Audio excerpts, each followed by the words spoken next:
المشاكل في النادي الأهلي مستمرة، مفيش حلول بل المشاكل بتكبر. هتقول ازاي؟ ما في بيان وفي حاجات طلعت. هقول لك ان المشكلة دلوقتي في حتة تانية خالص خالص. انت عمال تقول ان الاهلي هيعمل احلال وتجديد. هو غالبا هيعمله اجباري. الاهلي ما عادش عارف يجدد عقود لاعبيه. يعني ايه يا اسلام؟ يعني زي ما بقول لك، الاهلي عنده مشكله كبيره قوي حاليا، ان مفيش لاعب راضي بالعروض اللي بتتقدم له من النادي. انت عندك مين اللعيبه دلوقتي اللي عقدها بتخلص؟ احمد نبيل كوكا، اليو ديانج، حسين الشحات، آه، احمد رمضان بيكهام، عقده هتنتهي، كريم فؤاد عقده بيخلص. بلس اللعيبه دي هي الاساسيه بالنسبه لك، ان انت المفروض بتفكر انك تجدد لها. طيب ايه اللي حصل؟ احمد نبيل كوكا قال لك انا هحترف. ليه؟ انا عايز العب في نص الملعب والمرتب اللي انتوا بتدوهولي مش نافعني. حسين الشحات اتعرض عليه مبلغ وقال لك ما يلزمنيش، خلاص مش هينفع المبلغ ده، وانا واحد من نجوم الفرقه وانا محتاج اتحط فرقه اولى. يعني ايه فرقه اولى؟ يعني شوفوا تريزيجيه بياخد كام والدنيا اقل منه باكو. هو حرفيا هو حاليا الشهر ده، يا اما انا الميجا ستار بتاع الفريق اديني زي تريزيجيه، يا اما شوف تريزيجيه بياخد كام واديني اقل منه 2 3 مليون. طيب اليو ديانج نفس الفكره، فضلنا ناخد وندي ونعترض على الصفقه ولا، وبعدين جه عرض فالنسيا وبعدين فالنسيا خلع خلاص. بس المشكله مش في كده، المشكله هو عايز ياخد. الاهلي يقول له خد مليون و300، خد مليون و200، هو مش راضي باقل من مليون و800 الف. الحوار ما خلصش عند هنا. عندك تاني بخلاف اليو ديانج وكوكا وحسين الشحات، عندك في لعيبه اصلا محتاج تجدد لها، عشان بعد الموسم ده هتخش برضه يبقى الموسم اللي جاي ده اخر موسم ليها. انت بتتكلم عندك ياسر، عندك مصطفى شوبير، كل ده بيقول لك اديني عقدي كنجم. فالاهلي هيعمل ايه؟ الاهلي خسر قوته التعاقديه. كنا زمان بنقول ان اما هتيجي صفقات ان الزمالك لو جدد لزيزو ب 100 مليون ولو عمل ده هيدمر اوضه اللبس. هو حاليا ده اللي حصل في الاهلي، بعد ما كان جمهور الاهلي يقول لك احنا بنحافظ عشان قوه الترابط بين الفرقه وعشان الرواتب قريبه. ده ما حصل. الاهلي حاليا عنده مشكله لازم يحلها، هي هتتحل بحاجه من الاثنين ما لهمش تالت. يا اما نرجع فكره الفئات وتبقى في فئه كلها بتاخد زي بعض. يعني ايه؟ يعني الاهلي كان فيه الفئه الاولى مثلا زي زمان، كان فيها ابو تريكه وبركات ووائل جمعه، اللعيبه اللي هي دوليه ومؤثره في الفرقه. وبعدين بعد الفرقه دي الفئه الاولى. الفئه الثانيه على طول دي بتبقى في فرق بينها وبين الفئه الاولى نسبه لا تتعدى 20%، وبعدين الفئه الثالثه، وبعدين الفئه الرابعه اللي هي اللعيبه الناشئين. في الحاله دي الاهلي محتاج يساوي عقد زيزو وعقد تريزيجيه. دول الاثنين تقريبا متساويين، كل واحد فيهم بياخد في حدود 2 مليون دولار في السنه. انت بتتكلم في مليون ونص 2 مليون دولار، يعني بتتكلم من 70 ل 100 مليون في السنه. الحاجه الثانيه لازم، ودول الاثنين اللعيبه الوحيدين اللي بياخدوا المرتب ده، فانت لازم تدخل معاهم امام عاشور، لازم تدخل معاهم مروان عطيه، لازم تدخل معاهم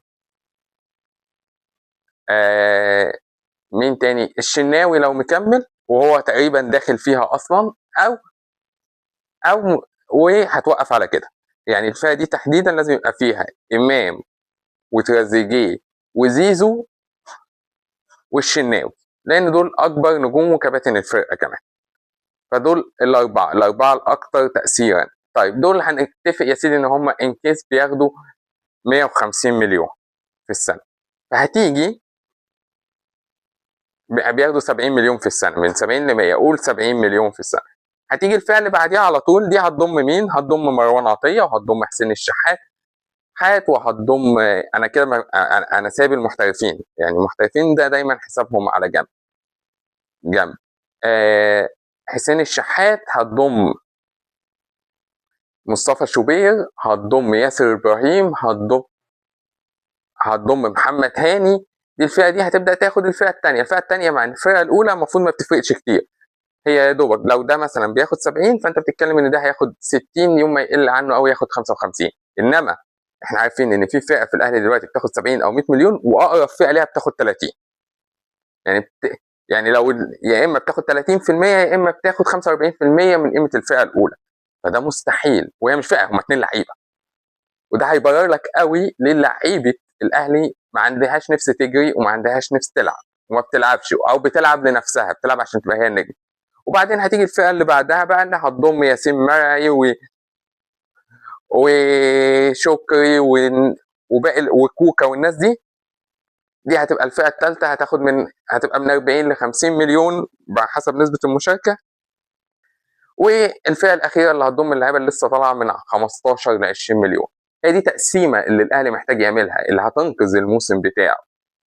طب هتقول لي لا المبالغ دي كبيره، وعقد زيزو وتريزيجيه ده حصل في لحظه نادره واحنا مش هنكررها تاني. بيعهم. هتقول لي انت بتقول ايه؟ هقول لك بيعهم. لو الاثنين دول هيكملوا في الفرقه وكل واحد فيهم ماضي 5 سنين وهم بياخدوا 100 مليون، وانت عايز ترجع ان اعلى عقد في الفرقه يبقى 30 مليون، اللعيبه دي يا هتتحول لمنبوذه يا مكروهه، يا اما اوضه اللبس هتاكل في بعضها، يا اما كل المشاكل اللي انت شايفها دي كلها. ومتاسف يعني لا زيزو ولا تريزيجيه تاثيرهم 3 اضعاف اي لاعب في الملعب عشان ياخدوا المبلغ ده. وفي الحاله دي انت خلاص انت خسرت امام عاشور. هتقول لي لا ما انا هراضي امام، ماشي، بعد كده هيجي مروان. مش هينفع حتى ان يبقى عندك فئه بتاخد 100 مليون وفئه بتاخد 30. لو عندك فئه بتاخد 100 مليون لازم الفئه اللي بعدها تاخد 80، لازم الفئه اللي بعدها تاخد 60. هي الفرق بين كل فئه وفئه ما ينفعش يعدي 20%. هي مفهومه ومعروفه مش فزلكه.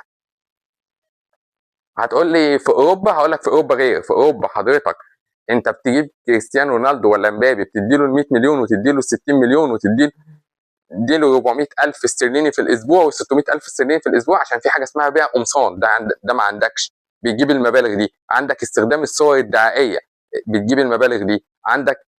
عندك اسمه ايه ده، عندك نسبه من الدعايه والاعلانات بتاعتهم. انما انت هنا العكس، هناك اللعيب هو اللي بيجيب الاعلان والنادي هو اللي بيستفيد منه. انت هنا تقول لي اصل انا ليه بيستخدمهم في شركه الكوره؟ حضرتك شركه الكوره اللي انت عملتها دي انت عملتها عشان تبقى اكبر حل، اتحولت لاكبر كارثه. يعني ايه اكبر كارثه؟ اما عملت شركه الكوره انت عملتها عشان تسوق اللعيبه، عشان خاطر تواجه شويه رجال الاعمال اللي بيدفعوا في الزمالك، او ممدوح عباس اللي بيدفع في الزمالك ويقدر يدفع عقد لزيزو ب 100 مليون مثلا، وتواجه من الناحيه الثانيه بيراميدز والاستثمار الخليجي، او ان اللعيبه ما تسيبكش وتروح الخليج. هنعمل ده بسهوله جدا في حاله ان انت ده على كل اللعيبه. انما لا، انت عندك 2 3 لعيبه، انت تيجي تقول لي لا انت مين قال لك ان تريزيجيه بياخد 100 مليون؟ هو بياخد 30 و70 مليون من شركه الكوره. استفدت انا ايه؟ هتقول لي ما هو اصل ده اللي بيتطلب في الاعلانات. يا جماعه اللي بيتطلب في الاعلانات النادي الاهلي، اللي بيتطلب في الاعلانات لعيبه النادي الاهلي. واكبر دليل على كده ان امام عاشور وش هيتطلب في الاعلانات. امام عاشور اكيدا كانوا عايزينه في برنامج رامز السنه دي، بس عشان المشاكل اللي بينه وبين الاهلي والعقوبات ما راحش صور السنه دي. فانت اللي بتقرر السنه دي تطلع ياسر ابراهيم مع رامز عشان تراضيه بمبلغ. طيب انت كده هتخلي اللعيبه كلها جوه الملعب عايزه هي اللي تلمع.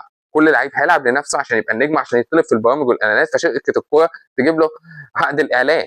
فانت بتقول للعيب في الملعب لو هنمشيها بعقليه شركه الكوره، اصل انت ده مش عقده، ده البيع اعلانات عشان هو نجم. بتقول لكل لعيب العب لنفسك وروح انت حقق جيب الجون، روح انت خد اللقطه قدام الكاميرا عشان خاطر تجيب اعلانات، عشان خاطر تروح الخيمه الرمضانيه، عشان خاطر تبقى الموديل الدعايه بتاع البدله. واكبر مثال على ده الكره بتاعت تريزيجيه وامام، وهم دخلوا على بعض ودبوا بعض عشان كل واحد فيهم عايز يشوف هو اللي يجيب الجون.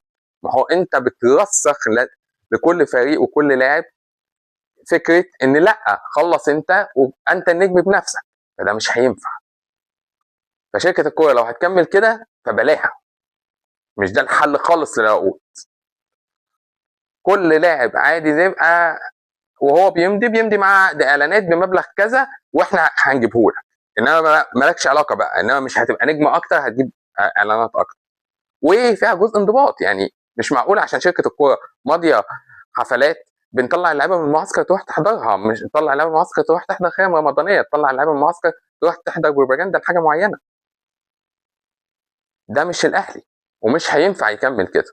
فالاهلي بقى عنده فاما بيع اللعيبه وانزل بسقف المرتبات واقفل على 30، يا اما حضرتك هتحصل لك فجوه وهتخسر كل اللعيبه اللي هي محتاجها عشان تملى الفرقه، عشان تحافظ على 2 لعيبه او 3 لعيبه. واخر حاجه، امام جاي له عرض من السعوديه وهيسيبك ويمشي مش عشان خاطر هو عايز يروح السعوديه، امام عايز يفضل عايش في مصر. امام بيحب اجواء مصر وعدم الانضباط بتاع مصر، بس هي الفكره كلها ان هو اديني زي زيزو، لا اصل مش هعرف اديك، اصل انا بطلتها، معلش ما حدش قال لك تبقى عبيط وتعملها وبعدين ترجع تبطلها. فدي حاليا اكبر مشكله بتواجه النادي الاهلي بخلاف المشاكل الكتير الثانيه.